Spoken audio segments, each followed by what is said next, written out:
Hello, everyone, and welcome back to the Heretical Heathen podcast. It is I, the Trollman of Wisconsin, the Grand Heretic, the wonderful master, Robert Knox. Today, we're going to talk about tradition.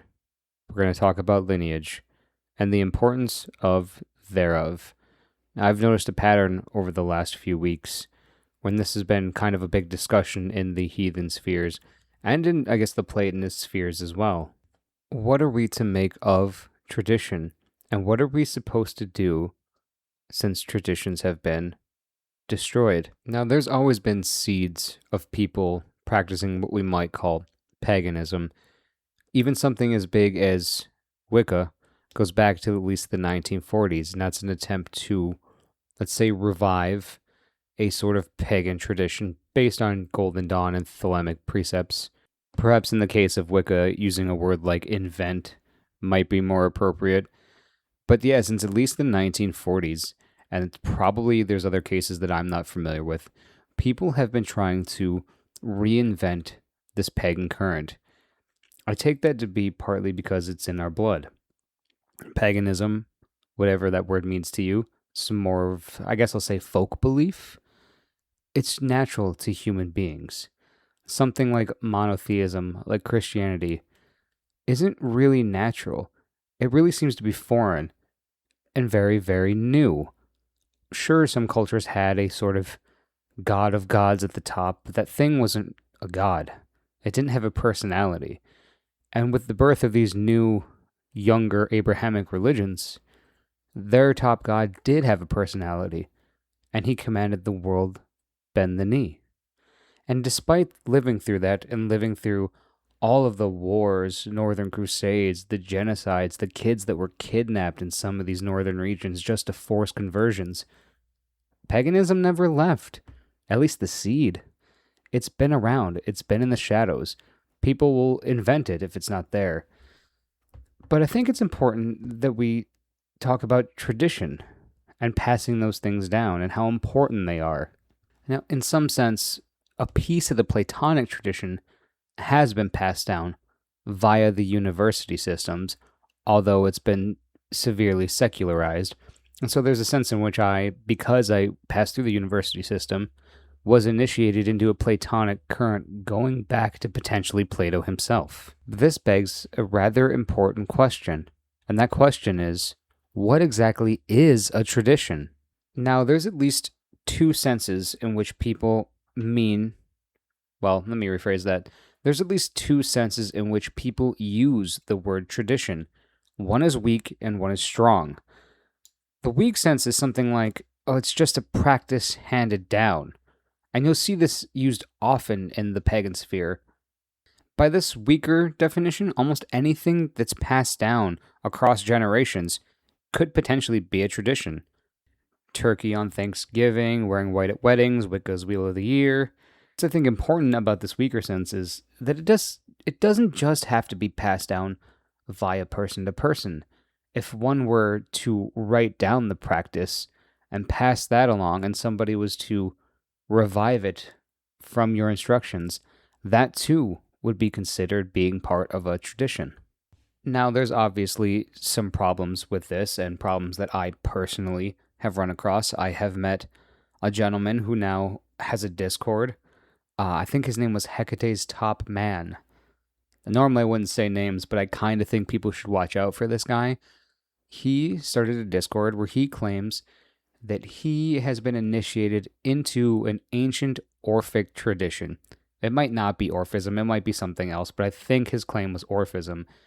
And when I pushed him on how exactly he was initiated, his response was, well, he read the Orphic texts and did the Orphic practices that were described in them. Now, on its own, this is a rather harmless claim.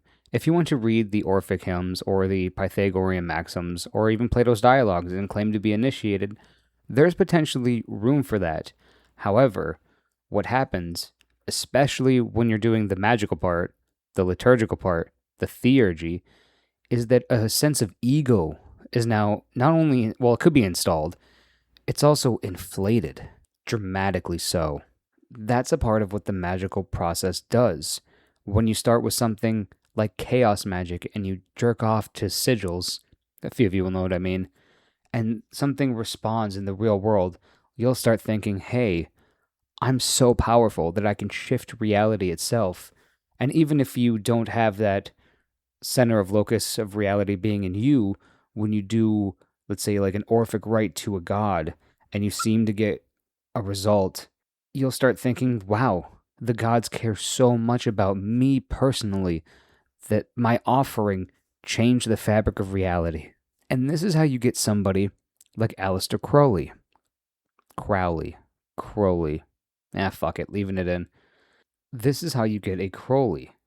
You get somebody who thinks the gods care so much about them that they're willing to respond to their prayers personally and potentially bend reality, when really there's probably something else going on, like it was just a coincidence and you're now being filled with lower beings, astral parasites, and they're feeding on you and making you narcissistic so they can have more and more energy. And over time, you'll start having neurotic thoughts and potentially doing what this gentleman did in this Discord and almost selling himself like a new inspired guru, like he's picking up the Orphic tradition. And most of us who've been around have seen how this goes. Eventually, he's going to start selling courses on the secrets of Orphism. That said, there are people in the Platonic sphere and in the Germanic pagan sphere that are using this weak sense of tradition in order to revive the ancestral ways.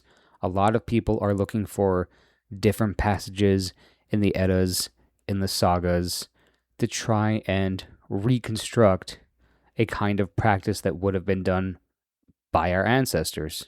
They argue that this is incredibly important and that we have to pick up from where they left off and tend that fire. That said, if you really dive into the sagas, like my friend Stegnamdr Stark, man, you have a wild name if you're listening, by the way. It's so hard to pronounce. Stark has done a deep dive into the Eddas. He's a giant nerd. He's read all of the sagas, probably at this point, despite the fact that would mean he's read like a library's worth of books. Dude is crazy. Shout out to Stark. He has put together a thread on the variety of practices found in the sagas. We have using a fire from several different sagas. We have copper ritual vessels. We have passing a ritual vessel over fire. There's sprinkling or pouring of libations. Everyone knows about the slaughtering of cattle. And so it seems like there are several ways in which the ancestors were practicing their faith. If you guys are interested in those details, I don't have them on hand. I mean, I have like pictures and I've talked to Stark a lot, but you can go check out Stegnamdr Stark on X, on Twitter. I think he has a Telegram too. Let me check. He does. He has a Telegram, so check him out on Telegram. Now, this might make one wonder, do the particulars of practice actually matter? And I tend to think probably not. They have done enough experimenting with the ritual technologies of the Golden Dawn, although changed to fit a different kind of paradigm, and I can tell you from personal experience that the particulars of ritual don't really seem to matter. That said, from a liturgical standpoint, and if you want to build a proper religion out of whatever we're doing here, the particulars would matter then. But in terms of getting closer to the gods, building a relationship, it doesn't seem to actually matter how you do it, as long as you're doing it faithfully and probably, if you can, daily. And this moves us into our stronger sense of tradition, in which a tradition isn't just a set of practices, but includes potentially a metaphysical claim embedded in the practice itself. Now, what do I mean by that? Well, I mean that it's not just the thing you do or the thing your ancestor did. It's that doing a thing, doing a practice, puts you in relation to something. Gods, ancestors, order of the cosmos, nature. That doesn't originate with you and doesn't necessarily answer to your preferences. Tradition in this sense has like an authority. And that's true whether you invent it or not. This is getting close to like the Guanan capital T tradition, in which case tradition isn't a custom, but it's a metaphysical transmission of like a principal knowledge or like secrets of the cosmos. I don't like the word secrets. Let's say streams of the cosmos, understanding how nature works. That might be better ways to describe it. I've been consuming a lot of content on Hindu Tantra, specifically in like the Mahakali tradition. And with them, and their tradition goes back thousands of years, it's unbroken. A tradition will also pass down right practices that put you in resonance with Kali. Because for them, the gods aren't just these like archetypes, they're not these metaphors. They're real beings in like a spiritual realm, for lack of a better word, and they have personalities in ways that they desire to be contacted with. And so a tradition properly is passing down those principles to put you into right relation. Of course, we don't have that in the pagan sphere, and so some of us have to test things out, maybe reinvent some of the old ones or reignite some of the old ones and invent new ones. That said, there are still living traditions in which us pagans, us Germanics, us heathens can learn and bring it into our heathen practices. We can be given that metaphysical capital T tradition and bring it into what we're doing. And that would include various sects of Buddhism, or schools potentially of Hinduism. You can worship multiple gods. That's totally fine. I've seen a few people, my friend Hammer mixes his Vajrayana Buddhism with his Germanic heathenry. And those things don't conflict. You can have a Buddhist shrine in which you do your Yidam practice, your Buddhist stuff, and then right next to it you could have a shrine to Odin in which you're giving offerings and saying prayers to Odin. And you can look at the way the Vajrayana practices are structured, and you could potentially bring that into your heathen practice. And I think this is incredibly important because learning things strictly out of books causes us to miss some things. If you're a Platonist, you'll notice that part of Platonism seemed to be knowing geometry. It also seemed to be doing gymnastics, going to the gym. So if you read, let's say, a Platonic ritual, or you're into the dialogues, and you're not doing those other things, you might be missing out on a part of the tradition. Going to the gym, building virtues in the real world, just like in Buddhism, is incredibly important, and it's something that a lot of modern Platonists overlook. I have talked about Dr. Jared Jones on YouTube, who has a PhD in Buddhism, and he has found a PhD, I think it's in Buddhism. I really should check that before I keep saying that.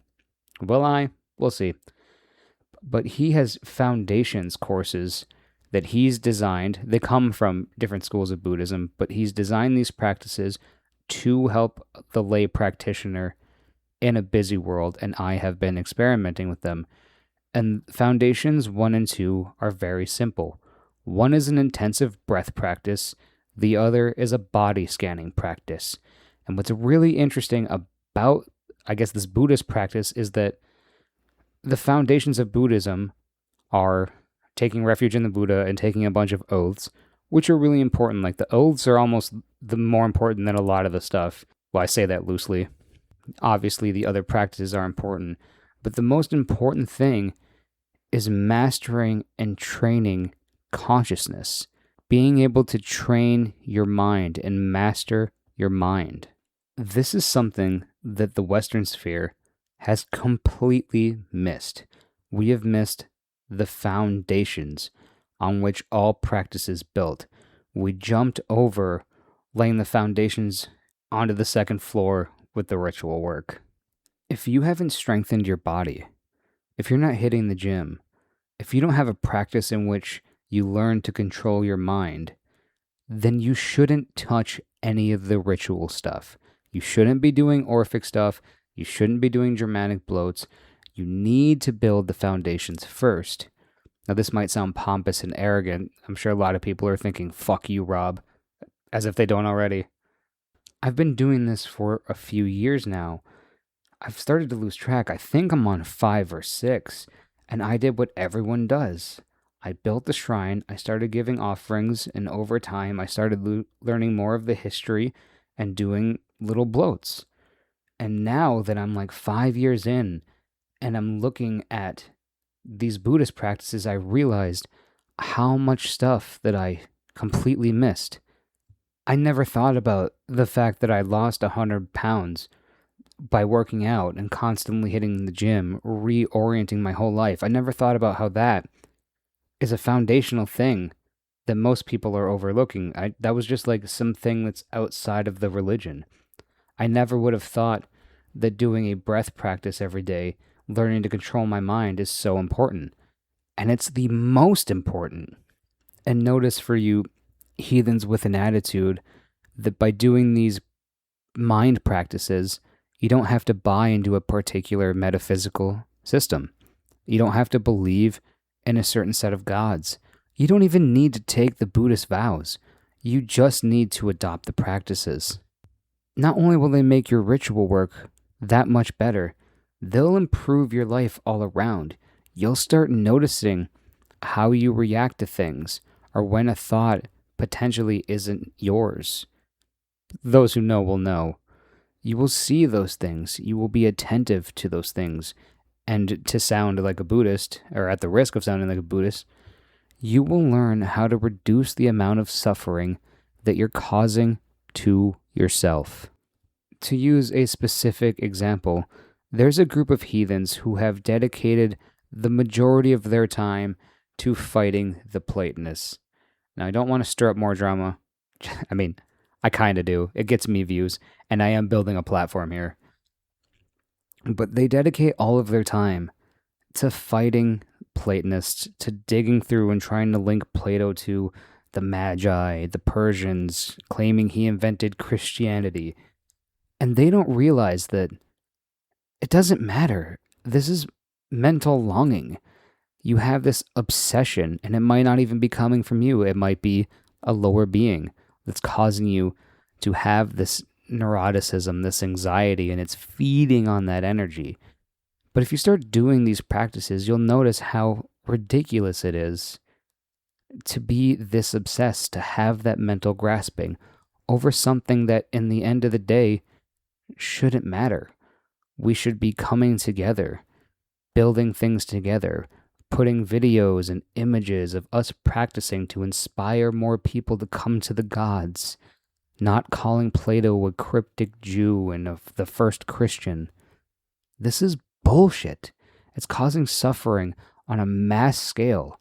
Now, of course, I'm leaning into it. I'm like the heel, but I'm building a platform. I'm a magician. I'm the heretical heathen. If I wasn't doing this, I wouldn't be leaning into this. And I'm having fun. I often wonder if that, due to Platonism being a legitimate, authentic tradition going back thousands of years that's still technically living through the university systems, I wonder if new traditions feel a sense of threat because of this. And that's also why they feel threatened about Buddhist traditions and Hindu traditions. These are authentic pagan traditions that we can adopt and bring into our practice.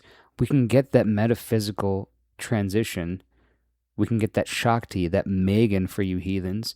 We can get it from other traditions and bring it into ours, strengthening ours along the way. And the Buddhist stuff would help reduce suffering of our people, teach them about the nature of consciousness and how to control their minds better. And new traditions, like young kids, are threatened by the older things. They're like teenagers pushing back against their parents. They're trying to rebel, to be their own thing. And maybe they will, a decade or two from now. Now's not the moment for it. You have to do some growing first. And I say that as somebody who spent years saying the same things, saying, well, I would never get into Buddhism because that's Asiatic. That's not the religion of my people. I need to learn as much as I can about my people. But I've learned that I was wrong about that. And it's important to be able to admit when you're wrong. It takes a lot to be able to do that. And by diving into these things, I'm already feeling major benefits. And this gets into a final question I want us to think about, and that's, is the practice useful? Are the traditions you're reigniting or inventing useful for you and those who are around you.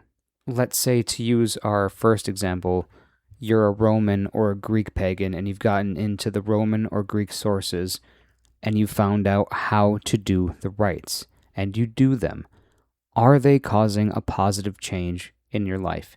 And I don't just mean, are you getting a girlfriend? Is money coming in? I mean, are you reorienting your life as a spiritual person? Are you, let's say, moving up towards the noose, to use Germanic languages? Are you facing, or to use Platonist language, sorry, have you oriented your soul to the good? That's an important question. If you've been doing Roman rites for a decade and you're still a degenerate, then you've wasted 10 years of your life on bullshit. There should be an actual effect. I'm not saying that there are some, I'm not saying don't have fun, have some fun, but an authentic spiritual practice should fundamentally change who you are as a person. An initiation, while being a beginning, is also a kind of death. The me that I was 5 years ago died. He died several times. And the people who've met me now don't recognize me as the same person. I am fundamentally altered because of my practices. And by adding some of this breath work, I suspect that's about to happen again. If you join a Hindu sect or you become a Buddhism, you have vows. You have a set of rules that are above everything else, and you have to change who you are to take on those vows. You don't get to be the same person you were before taking those vows. If you've been a Germanic pagan for 15, 20 years, and you're still caught up and spurging about Christianity and the Jews, then your practice is worthless. It's time to pack it up. Put the gloves up, Rocky. It's over. You've wasted your time and you've wasted your life. And if you're passing those ways on to other people, then you're wasting the time and harming the lives and causing suffering of potentially multiple generations. This is unacceptable. I know the Asa True Folk Assembly has taken a lot of heat because of their ethnic governor, and I'm fairly libertarian about that kind of stuff. I think people have the right to limit whoever joins their friend group, their religion, their organizations, etc. But one of the reasons why I like the Asa True Folk Assembly is that they don't get involved in petty bullshit, and they do what they can to help their congregation and their people. They're doing food drives. They're encouraging people to build families and put their kids through schools. They do stuff to help their communities. And it doesn't matter if you're a woke person online who thinks you have all the right beliefs in your head. If you're not helping anybody, if all you do is cause misery on the internet, you're wasting your time. You have attachments that you need to cut. You could be doing good in the real world. And if you're a heathen, and like a rainbow heathen, then log off and go do that. Be the example. Help your community.